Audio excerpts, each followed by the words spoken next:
गांव के नुक्कड़ पर एक छोटी सी चाय की दुकान थी।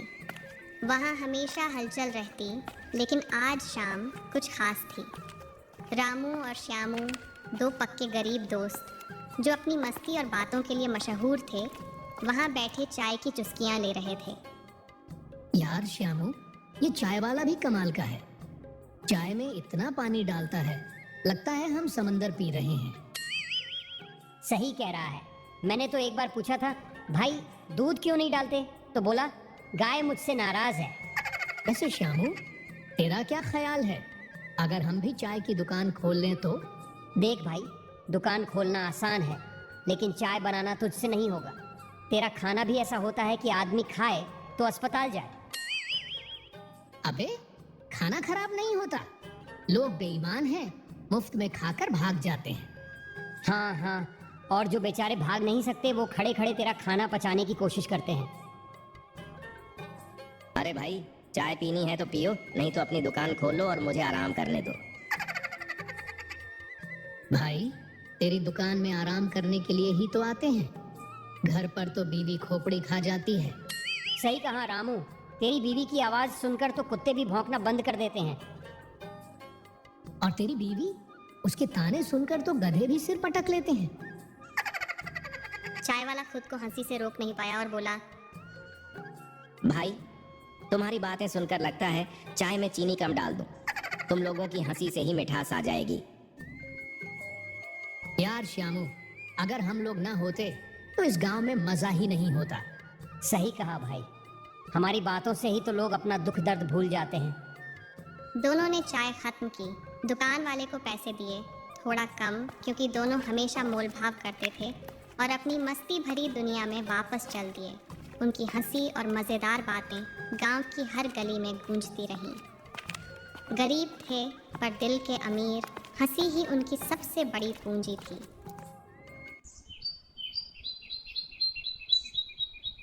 गांव के साहूकार ने फिर से धमकी दी है। कह रहा था, अगर इस बार पैसे नहीं मिले तो वो हमारे खेत ले लेगा। मैं अपनी जान दे दूंगा, पर ये खेत किसी और को नहीं दूंगा। ये हमारी इज्जत है।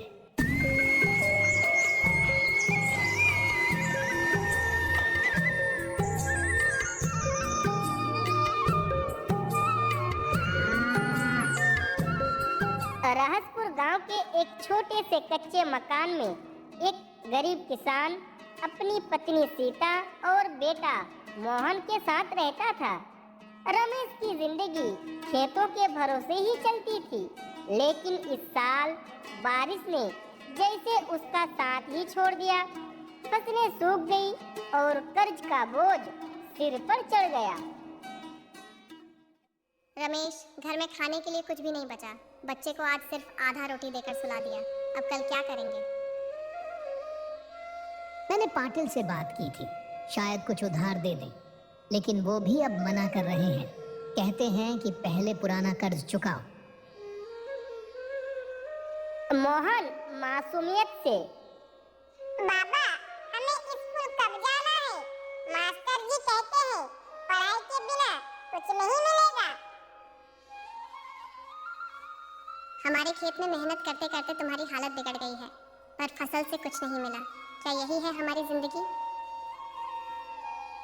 सीता, मैं क्या करूं? खेत हमारा सपना था, हमारे बाप दादा इसी पर जिए, और मैं भी यही सोचता था कि ये हमें कभी भूखा नहीं रखेगा। पर अब लगता है ये खेत ही हमें खा जाएगा। गांव के साहूकार ने फिर से धमकी दी है। कह रहा था, अगर इस बार पैसे नहीं मिले तो वो हमारे खेत ले लेगा। मैं अपनी जान दे दूंगा, पर ये खेत किसी और को नहीं दूंगा। ये हमारी इज्जत है। जान देकर क्या होगा रमेश? मैं और मोहन कैसे जिएंगे? उस रात रमेश देर तक जागा। आसमान में चमकते तारे भी उसे जैसे अपनी किस्मत का मजाक उड़ा रहे थे। रमेश खुद से, हे भगवान, क्या इसी दिन के लिए हमें धरती पर भेजा है? हमारी मेहनत का ये अंजाम क्यों?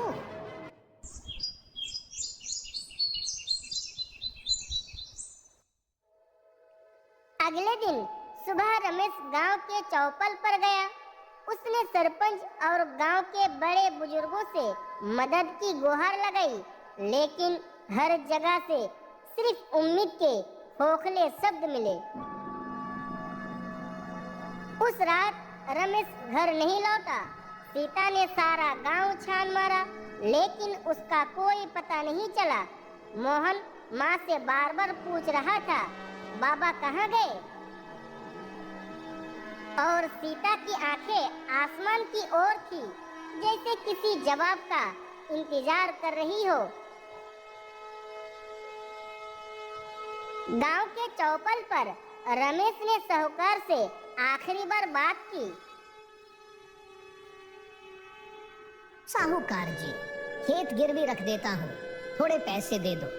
मैं हटिया जाकर एक गाय खरीदूंगा, उससे दूध बेचकर कर्ज चुकाऊंगा, फिर खेत वापस ले लूंगा। रमेश, ये तुम्हारी आखिरी उम्मीद है, लेकिन याद रखना, अगर वक्त पर पैसे नहीं लौटाए तो खेत मेरा होगा। रमेश ने भारी मन से कागजों पर अंगूठा लगा दिया। सीता ने ये सब चुपचाप देखा, लेकिन उसका दिल रो रहा था। अगले दिन रमेश हटिया पहुंचा। कई गायों को देखकर उसने एक सुंदर और स्वस्थ गाय खरीदी। ये गाय बहुत दूध देती है, तुम्हारा कर्ज जल्द उतर जाएगा। रमेश ने गाय को खरीद लिया और घर की ओर लौटते वक्त सोचने लगा, अब सब ठीक हो जाएगा।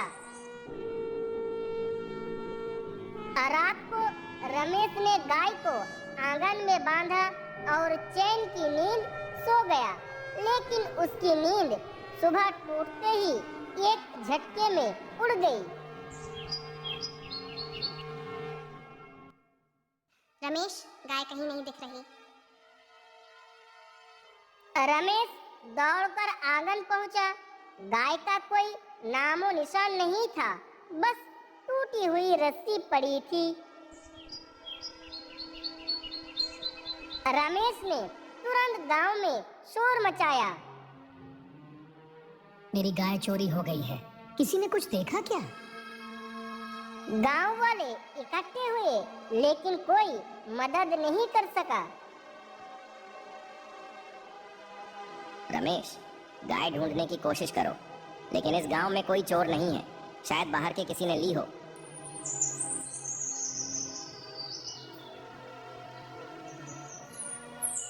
मोहन ने रमेश का हाथ पकड़कर पूछा, बाबा, क्या अब हम भूखे रहेंगे? गाय तो हमारी उम्मीद थी। रमेश की आंखों में आंसू आ गए। उसने अपने बेटे को सीने से लगाया। नहीं बेटा, कुछ न कुछ जरूर होगा। भगवान हमारे साथ अन्याय नहीं करेगा। गाय की चोरी रमेश की आखिरी उम्मीद को भी छीन ले गई। अब उसके पास ना खेत था, ना गाय। क्या रमेश अपने परिवार को बचा पाएगा? क्या उसकी मेहनत कभी रंग लाएगी? ये सवाल अधूरे रह गए। रमेश का संघर्ष खत्म होगा या नई शुरुआत बनेगा? इस कहानी का अंत समय ही बताएगा।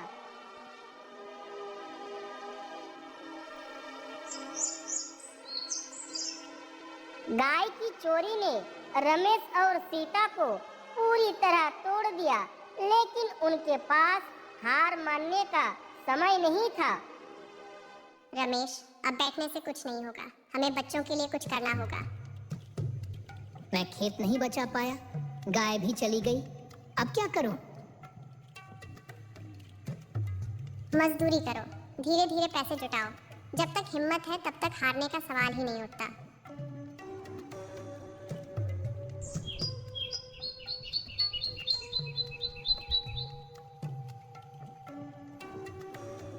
रमेश ने गांव के ईंट भट्टे पर मजदूरी शुरू कर दी। हर दिन सुबह